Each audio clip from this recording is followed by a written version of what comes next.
এক মাসের জন্য দেয়া একবারে উত্তর দিনাজপুর থেকে মালদা, মুর্শিদাবাদ, নদিয়া, উত্তর 24 পরগনা, দক্ষিণ 24 পরগনা, হাওড়া, মেদিনীপুর, এই বর্ধমান, সব জায়গায় যাব। স্কুলের কথা মুসলমানদেরকে খুলে বলি, আর চুরি করে খেতে দেবো না। চুরি করলেই পুলিশ প্রশাসনের কাছে প্রথমে বলবো, পুলিশ যদি তাদের বিরুদ্ধে ব্যবস্থা নেয়, দুর্নীতিগ্রস্তদের বিরুদ্ধে ব্যবস্থা নেয়, বালি চোরওয়ালাদের বিরুদ্ধে ব্যবস্থা নেয়, কয়লার গাড়ি থেকে যারা টাকা তোলে, বীরভূম থেকে যেসব গাড়ি আসছে, অফিসিয়ালি যা ফাইন হয়, অফিসিয়ালি যা টাকা লাগে, এমনি চিরকুটি দিয়ে পার গাড়িতে 9,000 টাকা করে তোলে। সেই টাকা কোথায় যায়? এসব তো প্রতিরোধ করার জন্য আমাদের জীবন, আমাদের লাক্সারি জীবন না, আমাদের ওই অত বিলাসিতার জীবনযাপন না। আমি বিড়ি খাই না, সিগারেট খাই না, ড্রিঙ্ক করি না, শুধু লাল চা খাই, তাও আবার চিনি ছাড়া, গ্রিন টি খাই। এদের হাতটি আমি তুলে দেবো 2025 সালের 22শে ডিসেম্বরের পর থেকে। সোজা কথা, কে কত পাঙ্গা নিতে পারে আর কত চোররা, তুলাবাজরা কত লোকের ভোট টানতে পারে পরীক্ষিত হয়ে আছে। বুথের রেজাল্টটা একটু ভালো করে ডিএম অফিস থেকে আরেকবার রিভিউ করুক, ভালো করে অফিসারদের ধরে রেজাল্ট লেখ দিয়ে প্রত্যেকটা হিন্দু বুথের ভোটের রেজাল্ট লেখ আর মুসলমানদের বুথের রেজাল্ট লেখ, তাহলে পরিষ্কার হয়ে যাবে হুমায়ুন কবির বাচালগিরি করছে, মিথ্যা কথা বলছে, না বার্গেনিং করছে, না কিছু পাওয়ার জন্য বলছে। তোমাদের অরিজিনাল চরিত্র তলায় তলায় তোমরা আরএসএসকে মদত দিচ্ছ। 16টা মামলা যার বিরুদ্ধে মমতা ব্যানার্জির পুলিশ করেছে, সে আবার তার ব্লক সভাপতি হচ্ছে। কিসের বিনিময়ে ভাই? ডেলি ওই বালির ঘাটে 3টে ঘাট অফিসিয়ালি ডাক হয়, আর 12টা ঘাটের মাল তুলে পুলিশ আর বেলারও আর ওই তৃণমূলের বড়ুয়ার এইসব নেতারা আর জেলার এই কাঁদির বালারা লুট করছে। লুটেরাদের সাথে হুমায়ুন কবিরকে দল করতে হবে, লুটেরা নেতৃত্ব দেবে, তারা সাইডে থাকবে, তারা পিছনে থাকবে, অস্বচ্ছ লোককে পিছন সারিতে পাঠাতে হবে, তবে হুমায়ুন কবির মমতা ব্যানার্জির হয়ে ভোট করবে।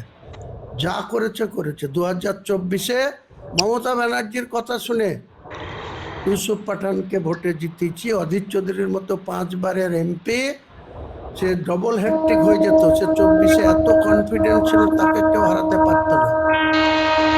অধীর চৌধুরীর এমনই কারিশমা ছিল, এখানকার হিন্দুরা অধীর চৌধুরীর ইভিএম মেশিনে নাম পেলেই তার দিকে বোতাম টিপত। সেই হিন্দুদেরকে আমি পলিটিক্যালি অ্যাটাক করলাম, আমাকে মুসলিমদেরকেও অ্যাটাক করলো যোগী আদিত্যনাথ 30শে এপ্রিল, আমিও 1লা মে তাদের অ্যাটাক করলাম। সেটার জন্য তাহেরও জিতেছে, সেটার জন্য ইউসুফও জিতেছে। তারা আমাকে অহংকার দেখাবে, তাদের লোকরা আবার আমার সাথে যোগাযোগ বিচ্ছিন্ন রাখবে তাদের নিজেদের ধান্দা করে খাওয়ার জন্য। এই এমপি এখন পর্যন্ত 16 মাস অতিক্রান্ত হয়ে গেছে, এমপি ল্যাটসে 5 কোটি টাকা করে বছরে পায়, 7টা বিধানসভায় ভাগ করলে 70-72 লাখ করে পার বছরে, 16 মাস অতিক্রান্ত। আমি এমএলএ ভরতপুরের, আমি উন্নয়নের কোনো কিছু জানি না, যা খুশি তাই করছে। ওই অপূর্বর কথা শুনে যেখানে খুশি যাচ্ছে, যা খুশি তাই করছে, এইসব করে বেড়াবে। আর আমরা ঘোড়ার ঘাস কেটে বেড়াবো? ঘোড়ার ঘাস কাটার জন্য এইসব সংশোধন করবে, এমপিকে বসাবে। এখানে অভিষেক বন্দ্যোপাধ্যায় আসুক, না হলে এমপি ইউসুফকে ডাকুক, আবু তাহেরকে ডাকুক, অপূর্বকে ডাকুক, যে কটা এমএলএ আছে ডাকুক, ডেকে সময় দিক। মুর্শিদাবাদের যারা তুলাবাজ, যারা চোর, যারা ছেচোর, তাদেরকে নেতৃত্ব থেকে সরাক, যোগ্য লোককে নেতৃত্ব দিক, তাহলে তৃণমূলের হয়ে ভোট করব। আর তা না হলে বলেছি, আবার বলছি, বারবার বলছি, 6ই ডিসেম্বর বাবরি মসজিদের শিলান্যাস করব। তারপরে 9 তারিখে আরেকটা ধর্মীয় প্রোগ্রাম আছে দেগঙ্গায়, ইন্টারন্যাশনাল একটা প্রোগ্রাম, সেই প্রোগ্রামে ইনভাইট পেয়েছি, সেখানে যাব। তারপরে এসে 22শে ডিসেম্বর সোমবার, আমি পৃথিবীতে আমার মায়ের থেকে ভূমিষ্ঠ হয়েছি সোমবার ভোরবেলায়, তো সেই সোমবার 22শে ডিসেম্বর আমি আমার নতুন পথ চলা শুরু করব এবং আমার 1 পয়েন্ট টার্গেট হবে তৃণমূলের বিরুদ্ধে, বিজেপিরও বিরুদ্ধে। এখানে কংগ্রেস আমার কাছে অচ্ছুত না। আমি 30 বছর কংগ্রেস করেছি। আইএসএফও আমার কাছে অচ্ছুত না। সিপিএম আমার কাছে রাজনৈতিকভাবে সারা জীবন অচ্ছুত ছিল। সেই সিপিএমও আমি আগামী দিনে সিপিএমের সঙ্গেও গাঁটছড়া বাঁধবো, তাদের সঙ্গেও সিট শেয়ার করব, করে এদের কি করে সোজা করতে হয় সেই সোজাটা আমি করে দেখাবো। যাদের কথায় নাচছে, যাদের কথায় এখান থেকে টাকা তুলে নিয়ে যাচ্ছে, তাদের বিরুদ্ধেও 22 তারিখের পর থেকে তাদেরকে এই জেলায় তাড়ি ধরবো। শুধু এই জেলার মানুষের কাছে টাকা তুলে নিয়ে যাবে আর আমাদের বিরুদ্ধে সেটা ব্যবহার করবে। যেই টাকা তুলতে আসবে, যার কাছে গোপনে টাকা তুলতে আসবে, সেই রাস্তায় ঘিরে সেই টাকা ছিনতাই করে নেবো, দিয়ে ছিনতাইয়ের কেস খাবো। টাকা তো তুলে ক্যাশ লি যায়, কোথা থেকে লি যাবে, কিভাবে লি যাবে, কোন নেতা চোর নেতা দিবে আর কে লি যাবে, তা যদি না আমি রুখতে পারি তখন বলে 1 মাসের জন্য দেয়া একবারে উত্তর দিনাজপুর থেকে মালদা, মুর্শিদাবাদ, নদিয়া, উত্তর 24 পরগনা, দক্ষিণ 24 পরগনা, হাওড়া, মেদিনীপুর, এই বর্ধমান, সব জায়গায় যাবো।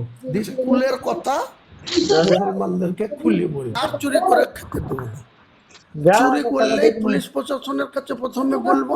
পুলিশ যদি তাদের বিরুদ্ধে ব্যবস্থা নেয়, দুর্নীতিগ্রস্তদের বিরুদ্ধে ব্যবস্থা নেয়, বালি চোরওয়ালাদের বিরুদ্ধে ব্যবস্থা নেয়, কয়লার গাড়ি থেকে যারা টাকা তোলে, বীরভূম থেকে যেসব গাড়ি আসছে, অফিসিয়ালি যা ফাইন হয়, অফিসিয়ালি যা টাকা লাগে, এমনি চিরকুটি দিয়ে পার গাড়িতে 9,000 টাকা করে তোলে। সেই টাকা কোথায় যায়, এসব তো প্রতিরোধ করার জন্য আমাদের জীবন। আমাদের লাক্সারি জীবন না, আমাদের অত বিলাসিতার জীবনযাপন না। আমি বিড়ি খাই না, সিগারেট খাই না, ড্রিঙ্ক করি না, শুধু লাল চা খাই, তাও আবার চিনি ছাড়া, গ্রিন টি খাই। এদের আঁটটি আমি তুলে দেবো 2025 সালের 22শে ডিসেম্বরের পর থেকে।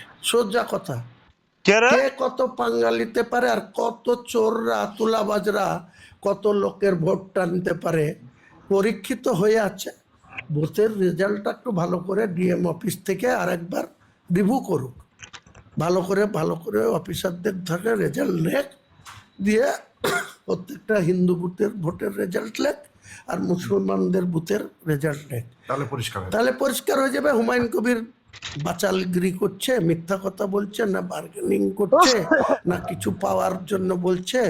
তোমাদের অরিজিনাল চরিত্র তলায় তলায় তোমরা আরএসএসকে মদত দিচ্ছ। 16টা মামলা যার বিরুদ্ধে মমতা ব্যানার্জির পুলিশ করেছে, সে আবার তার ব্লক সভাপতি হচ্ছে। কিসের বিনিময়ে ভাই? ডেলি ওই বালির ঘাটে 3টে ঘাট অফিসিয়ালি ডাক হয়, আর 12টা ঘাটের মাল তুলে পুলিশ আর বেলারও আর ওই তৃণমূলের বড়ুয়ার এইসব নেতারা আর জেলার এই কাঁদির বালারা লুট করছে। লুটেরাদের সাথে হুমায়ুন কবিরকে দল করতে হবে। লুটেরা নেতৃত্ব দেবে, তারা সাইডে থাকবে, তারা পিছনে থাকবে, অস্বচ্ছ লোককে পিছন সারিতে পাঠাতে হবে, তবে হুমায়ুন কবির মমতা ব্যানার্জির হয়ে ভোট করবে। যা করেছে 2024-এ মমতা ব্যানার্জির কথা শুনে ইউসুফ পাঠানকে ভোটে জিতেছি। অধীর চৌধুরীর মতো 5 বারের এমপি, সে ডবল হ্যাট্রিক হয়ে যেত। সে 24-এ এত কনফিডেন্স ছিল, তাকে কেউ হারাতে পারত না। অধীর চৌধুরীর এমনই কারিশমা ছিল, এখানকার হিন্দুরা অধীর চৌধুরীর ইভিএম মেশিনে নাম পেলেই তার দিকে বোতাম টিপত। সেই হিন্দুদেরকে আমি পলিটিক্যালি অ্যাটাক করলাম, আমাকে মুসলিমদেরকেও অ্যাটাক করলো যোগী আদিত্যনাথ 30শে এপ্রিল। আমিও 1লা মে তাদের অ্যাটাক করলাম।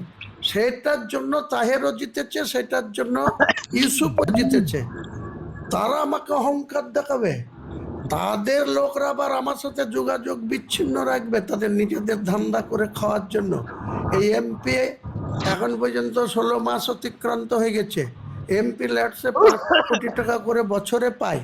7টা বিধানসভায় ভাগ করলে 70-72 লাখ করে পার বছরে। 16 মাস অতিক্রান্ত। আমি এমএলএ ভরতপুরের, আমি উন্নয়নের কোনো কিছু জানি না। যা খুশি তাই করছে। ওই অপূর্বর কথা শুনে যেখানে খুশি যাচ্ছে, যা খুশি তাই করছে। এইসব করে বেড়াবে আর আমরা ঘোড়ার ঘাস কেটে বেড়াবো? ঘোড়ার ঘাস কাটার জন্য এইসব সংশোধন করবে, এমপিকে বসাবে। এখানে অভিষেক বন্দ্যোপাধ্যায় আসুক, না হলে এমপি ইউসুফকে ডাকুক, আবু তাহেরকে ডাকুক, অপূর্বকে ডাকুক, যে কটা এমএলএ আছে ডাকুক, ডেকে সময় দিক। মুর্শিদাবাদের যারা তুলাবাজ, যারা চোর, যারা ছেঁচোর, তাদেরকে নেতৃত্ব থেকে সরাক, যোগ্য লোককে নেতৃত্ব দিক, তাহলে তৃণমূলের ভোট করব। আর তা না হলে বলেছি, আবার বলছি, বারবার বলছি, 6ই ডিসেম্বর বাবরি মসজিদে শিলান্যাস করব। তারপরে 9 তারিখে আরেকটা ধর্মীয় প্রোগ্রাম আছে দেগঙ্গায়, ইন্টারন্যাশনাল একটা প্রোগ্রাম। সেই প্রোগ্রামে ইনভাইট পেয়েছি, সেখানে যাব। তারপরে এসে 22শে ডিসেম্বর সোমবার, আমি পৃথিবীতে আমার মায়ের থেকে ভূমিষ্ঠ হয়েছি সোমবার ভোরবেলায়। তো সেই সোমবার 22শে ডিসেম্বর আমি আমার নতুন পথ চলা শুরু করব, এবং আমার 1 পয়েন্ট টার্গেট হবে তৃণমূলের বিরুদ্ধে, বিজেপিরও বিরুদ্ধে। এখানে কংগ্রেস আমার কাছে অচ্ছুত না, আমি 30 বছর কংগ্রেস করেছি। আইএসএফও আমার কাছে অচ্ছুত না। সিপিএম আমার কাছে রাজনৈতিকভাবে সারা জীবন অচ্ছুত ছিল। সেই সিপিএমও আমি আগামী দিনে সিপিএমের সঙ্গেও গাঁটছাড়া বাঁধবো, তাদের সঙ্গেও সিট শেয়ার করব, করে এদের কি করে সোজা করতে হয় সেই সোজাটা আমি করে দেখাবো। যাদের কথায় নাচছে, যাদের কথায় এখান থেকে টাকা তুলে নিয়ে যাচ্ছে, তাদের বিরুদ্ধেও 22 তারিখের পর থেকে তাদেরকে এই জেলায় তাড়ি ধরবো। শুধু এই জেলার মানুষের কাছে টাকা তুলে নিয়ে যাবে, আর আমাদের বিরুদ্ধে সেটা ব্যবহার করবে। যেই টাকা তুলতে আসবে, যার কাছে গোপনে টাকা তুলতে আসবে, সেই রাস্তায় ঘিরে সেই টাকা ছিনতাই করে নেবো, দিয়ে ছিনতাইয়ের কেস খাবো। টাকা তো তুলে ক্যাশ লি যায়, কোথা থেকে লি যাবে, কিভাবে লি যাবে, কোন নেতা চোর নেতা দিবে, আর কে লি যাবে, তা যদি না আমি রুখতে পারি, তখন বলে